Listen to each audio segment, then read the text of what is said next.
இந்த அளவீட்டு முறை இப்படித்தான் செயல்படுகிறது.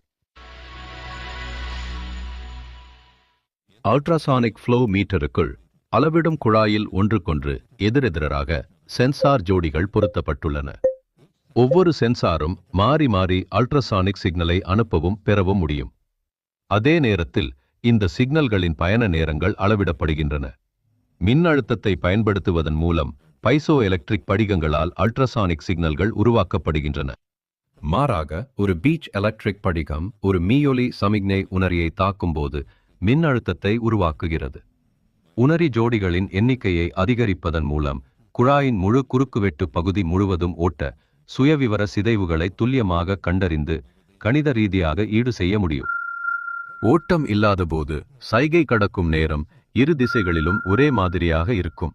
அளவிடும் குழாயில் திரவம் பாயத் தொடங்கியதும் மீயொலி சைகைகள் பாய்வின் திசையில் வேகப்படுத்தப்படுகின்றன, மேலும் பாய்வுக்கு எதிராக மெதுவாக்கப்படுகின்றன.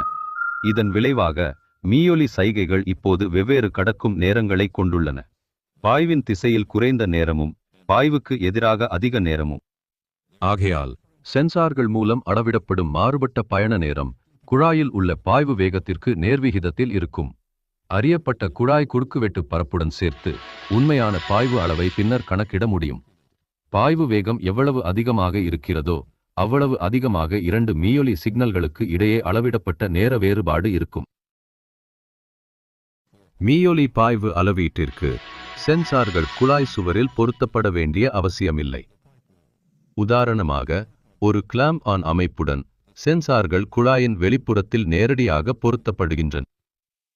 செயல்முறையை தடை செய்யாம எந்த நேரத்திலும் அவற்றை நிறுவலாம். கிளாம்பான் சென்சார்களை பயன்படுத்தி மீயொலி சமிக்கை நேரடியாக குழாயின் சுவர் வழியாக திரவத்திற்குள் செலுத்தப்படுகிறது.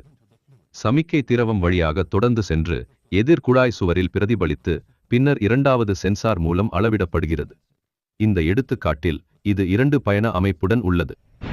கிளாம்ப் ஆன் வடிவமைப்பு தனித்துவமானது, ஏனெனில் 4 மீட்டர் விட்டம் வரையிலான மிக பரந்த குழாய்களில் பாய்வு விகிதங்களை அளவிட முடியும்.